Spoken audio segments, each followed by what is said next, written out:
पंचदेव प्रार्थना एक शक्तिशाली मंत्र है।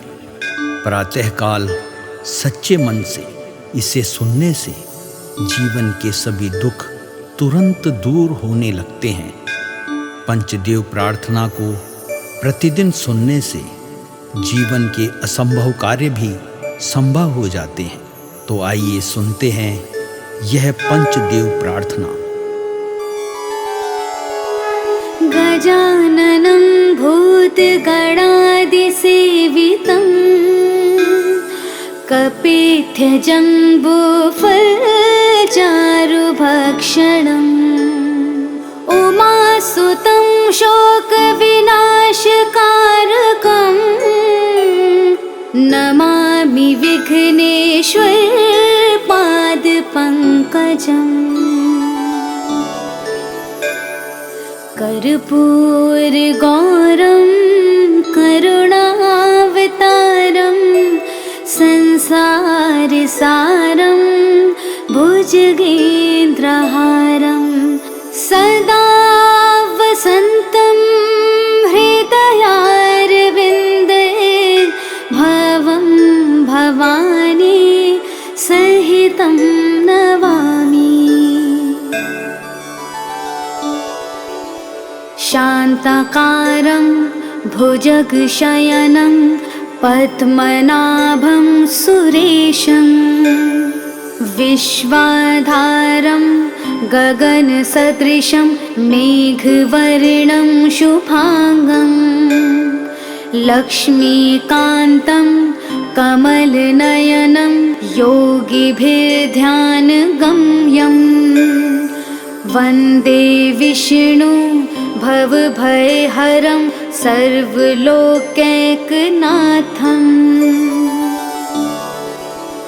नीलाम्बुजश्यामलकोमलाङ्गं सीतासमारोपितवामभागं पाणो महासायकचारुचापं नमामि रामं रघुवंशनाथम्। मनोजवं मारुततुल्यवेगं जितेन्द्रियं बुद्धिमतां वरिष्ठं वातात्मजं वानुरयूथमुख्यं श्रीरामदूतं शरणं प्रपद्ये। करारविन्देन पादारविन्दं मुखारविन्दे विनिवेशयन्तं वटस्य पत्रस्य पुटेश्यानं बालं मुकुन्दं मनसा स्मरामि। या देवी सर्वभूतेषु शक्तिरूपेण संस्थिता नमस्तस्यै नमस्तस्यै नमस्तस्यै नमो नमः। नीलाञ्जनासमाभासं रविपुत्रं यमाग्रजं छायामार्तण्डसम्भुतं तं नमामि शनैश्चरम्।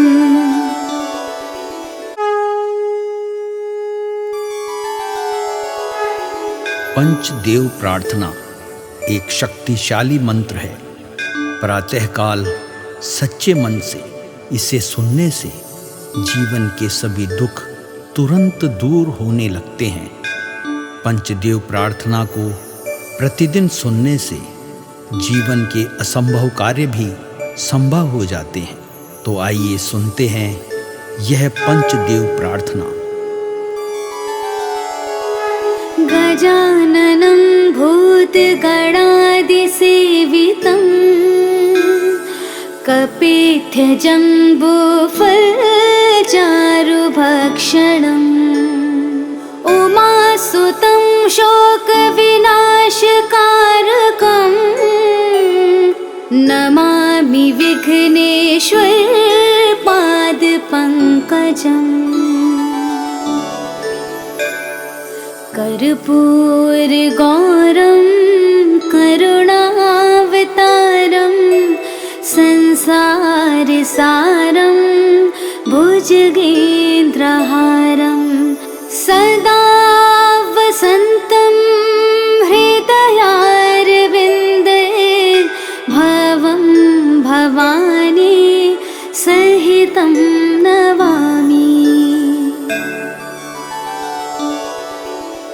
शान्ताकारं भुजगशयनं पद्मनाभं सुरेशं विश्वाधारं गगनसदृशं मेघवर्णं शुभांगं लक्ष्मीकान्तं कमलनयनं योगिभिर्ध्यानगम्यं वन्दे विष्णु भवभयहरं सर्वलोकैकनाथम् नीलाम्बुजश्यामलकोमलाङ्गं सीतासमारोपितवामभागं पाणो महासायकचारुचापं नमामि रामं रघुवंशनाथम् मनोजवं मारुततुल्यवेगं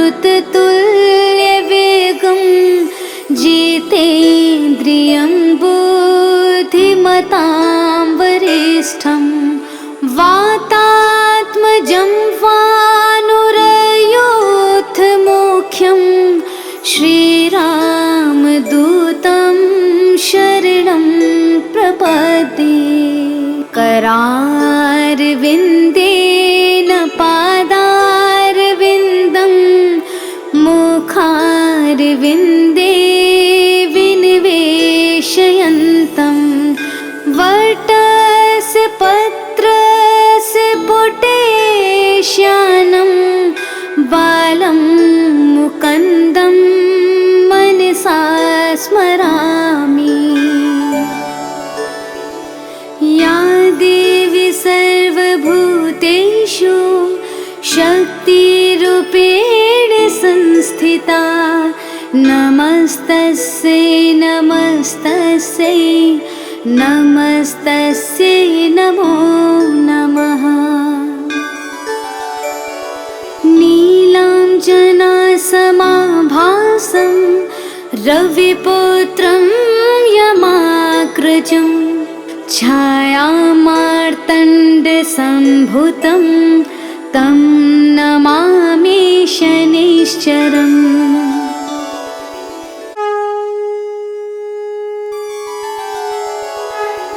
पंचदेव प्रार्थना एक शक्तिशाली मंत्र है। प्रातःकाल सच्चे मन से इसे सुनने से जीवन के सभी दुख तुरंत दूर होने लगते हैं। पंचदेव प्रार्थना को प्रतिदिन सुनने से जीवन के असंभव कार्य भी संभव हो जाते हैं। तो आइए सुनते हैं यह पंचदेव प्रार्थना। गजाननं भूतगणादिसेवितं कपित्थजम्बूफलचारुभक्षणम् उमासुतं शोकविनाशकारकं नमामि विघ्नेश्वर पादपङ्कजम्। कर्पूरगौरं करुणावतारं संसारसारं भुजगेन्द्रहारं सदा वसन्तं हृदयारविन्दे भवं भवानी सहितं नमामि। शान्ताकारं भुजगशयनं पद्मनाभं सुरेशं विश्वाधारं गगनसदृशं मेघवर्णं शुभांगं लक्ष्मीकान्तं कमलनयनं योगिभिर्ध्यानगम्यं वन्दे विष्णु भवभयहरं सर्वलोकैकनाथम्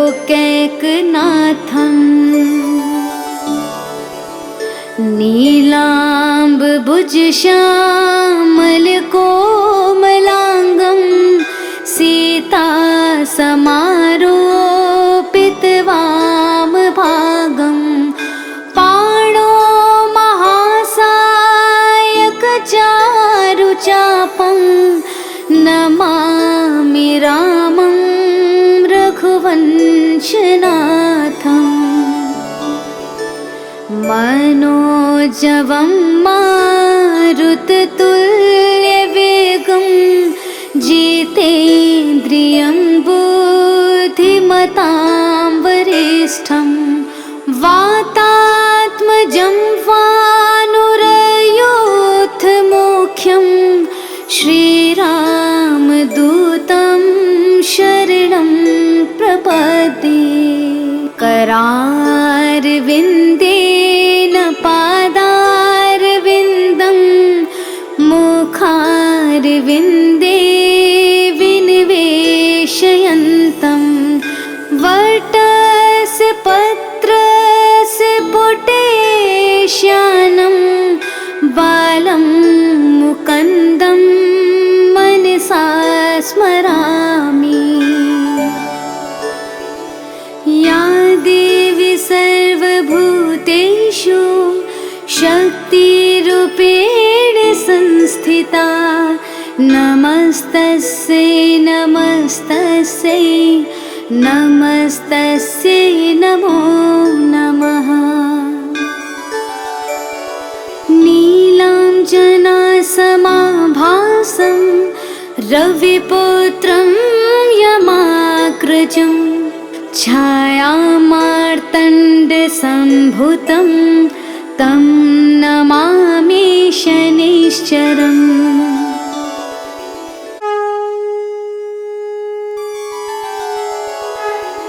पंचदेव प्रार्थना एक शक्तिशाली मंत्र है। प्रातःकाल सच्चे मन से इसे सुनने से जीवन के सभी दुख तुरंत दूर होने लगते हैं।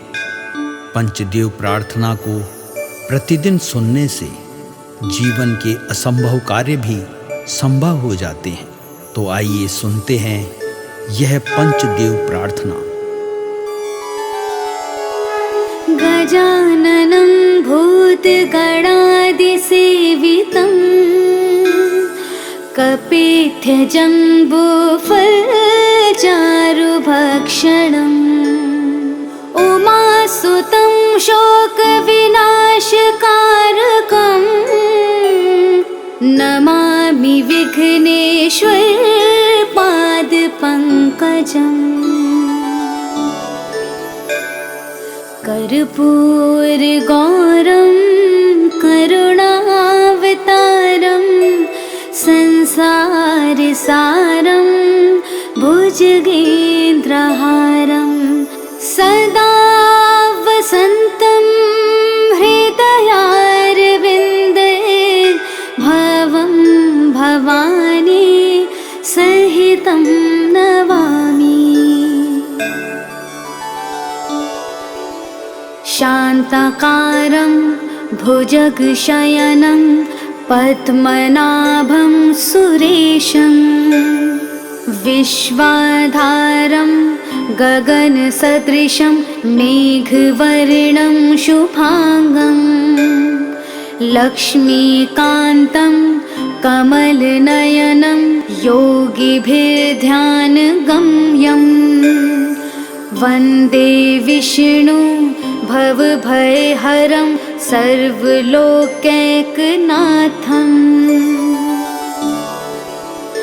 नीलाम्बुजश्यामलकोमलाङ्गं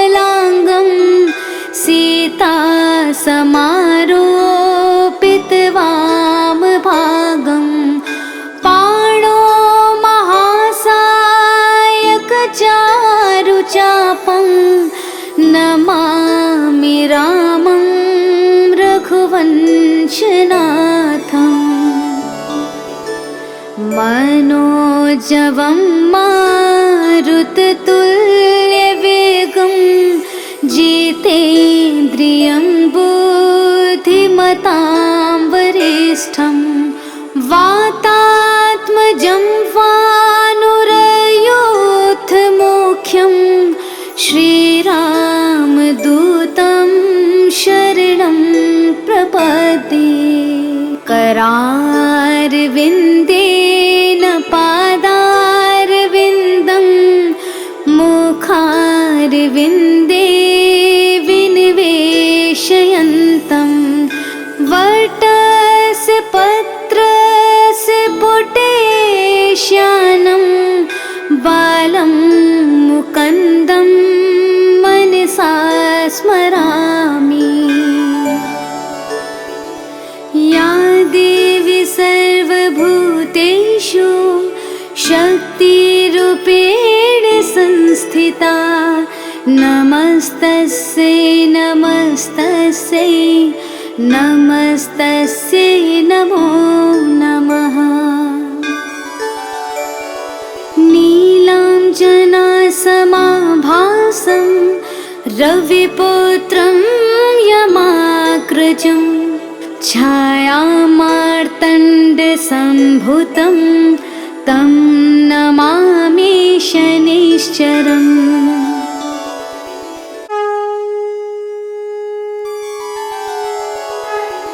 पंचदेव प्रार्थना एक शक्तिशाली मंत्र है। प्रातःकाल सच्चे मन से इसे सुनने से जीवन के सभी दुख तुरंत दूर होने लगते हैं। पंचदेव प्रार्थना को प्रतिदिन सुनने से जीवन के असंभव कार्य भी संभव हो जाते हैं। तो आइए सुनते हैं यह पंचदेव प्रार्थना। गजाननं भूतगणादिसेवितं कपित्थजम्बूफलचारुभक्षणम् उमासुतं शोकविनाशकारकं नमामि विघ्नेश्वर पादपङ्कजम्। कर्पूरगौरं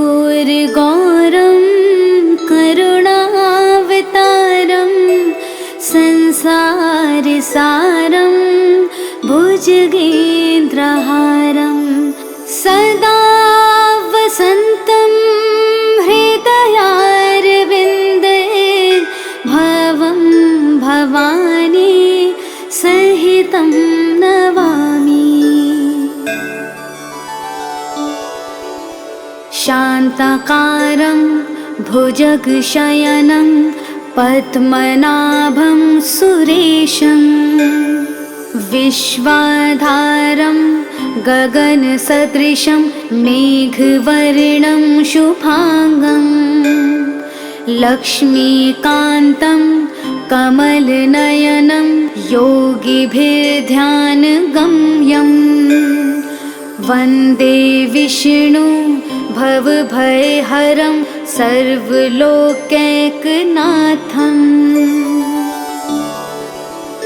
नीलाम्बुजश्यामलकोमलाङ्गं सीतासमारोपितवामभागं पाणो महासायकचारुचापं नमामि रामं रघुवंशनाथम्। मनोजवं मारुततुल्यवेगं जितेन्द्रियं बुद्धिमतां वरिष्ठं वातात्मजं वानुरयोधमुख्यं श्रीरामदूतं शरणं प्रपद्ये। करारविन्देन पादारविन्दं मुखारविन्दे विनिवेशयन्तं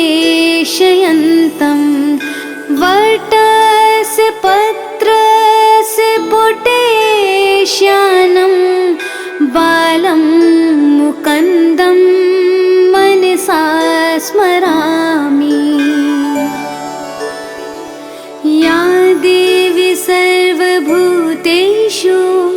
शक्तिरूपेण संस्थिता नमस्तस्यै नमस्तस्यै नमस्तस्यै नमो नमः। नीलाञ्जनासमाभासं रविपुत्रं यमाग्रजं छायामार्तण्डसम्भूतं तं नमामि शनैश्चरम्।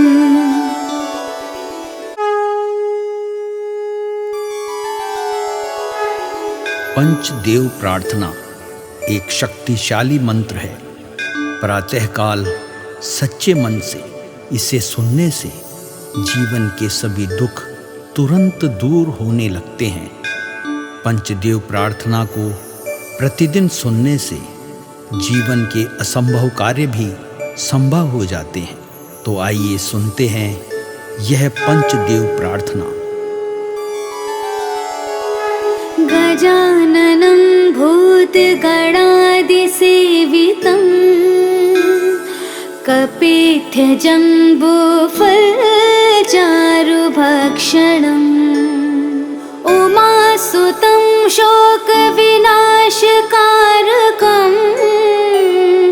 नमामि विघ्नेश्वर पादपङ्कजम्। कर्पूरगौरं करुणावतारं संसारसारं भुजगेन्द्रहारं सदा वसन्तं हृदयारविन्दे भवं भवानी सहितं नमामि। शान्ताकारं भुजगशयनं पद्मनाभं सुरेशं विश्वाधारं गगनसदृशं मेघवर्णं शुभांगं लक्ष्मीकान्तं कमलनयनं योगिभिर्ध्यानगम्यं वन्दे विष्णु भवभयहरं सर्वलोकैकनाथम्।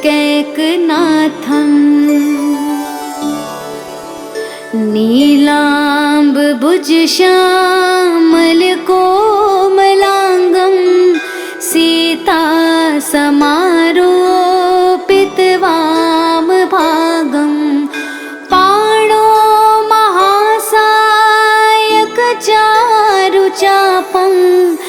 नमामि रामं रघुवंशनाथम्।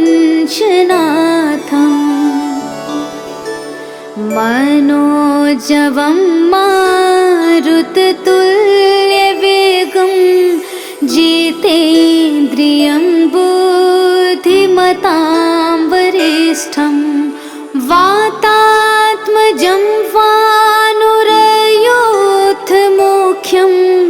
श्रीरामदूतं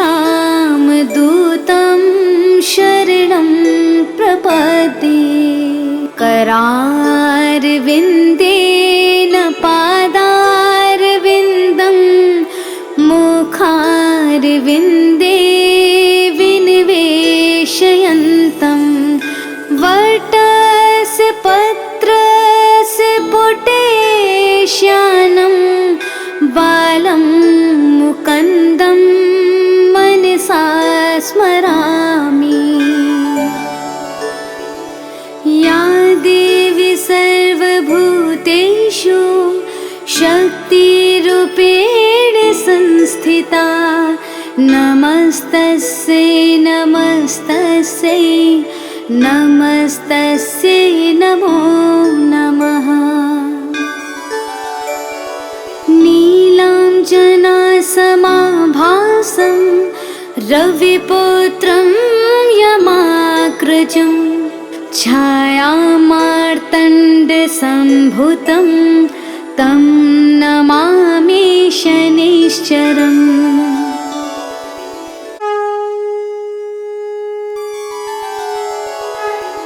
पंचदेव प्रार्थना एक शक्तिशाली मंत्र है। प्रातःकाल सच्चे मन से इसे सुनने से जीवन के सभी दुख तुरंत दूर होने लगते हैं। पंचदेव प्रार्थना को प्रतिदिन सुनने से जीवन के असंभव कार्य भी संभव हो जाते हैं। तो आइए सुनते हैं यह पंचदेव प्रार्थना। गजाननं भूतगणादिसेवितं कपित्थजम्बूफलचारुभक्षणम् उमासुतं शोकविनाशकारकं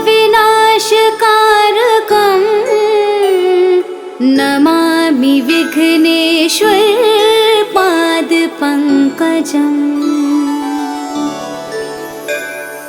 कर्पूरगौरं करुणावतारं संसारसारं भुजगेन्द्रहारं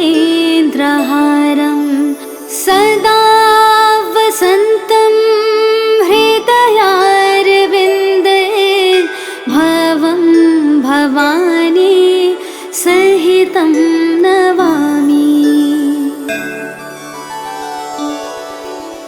शान्ताकारं भुजगशयनं पद्मनाभं सुरेशं विश्वाधारं गगनसदृशं मेघवर्णं शुभांगं लक्ष्मीकान्तं कमलनयनं योगिभिर्ध्यानगम्यं वन्दे विष्णु भवभयहरं सर्वलोकैकनाथम्।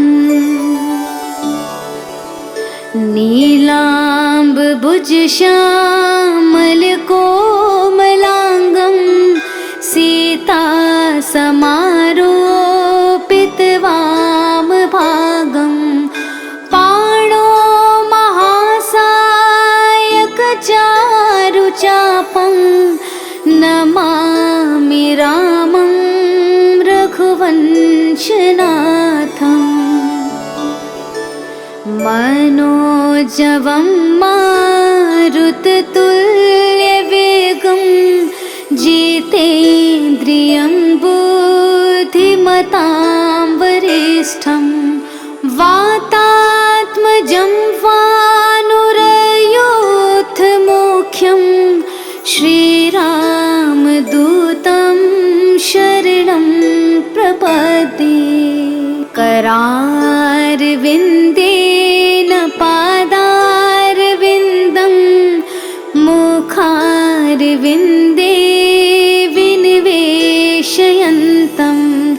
वटस्य पत्रस्य पुटेश्यानं बालं मुकुन्दं मनसा स्मरामि।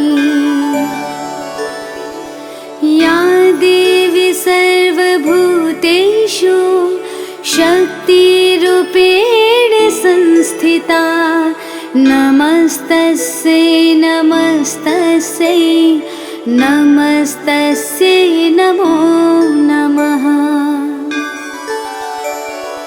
नीलाञ्जनासमाभासं रविपुत्रं यमाग्रजं छायामार्तण्डसम्भुतं तं नमामि शनिश्चरम्।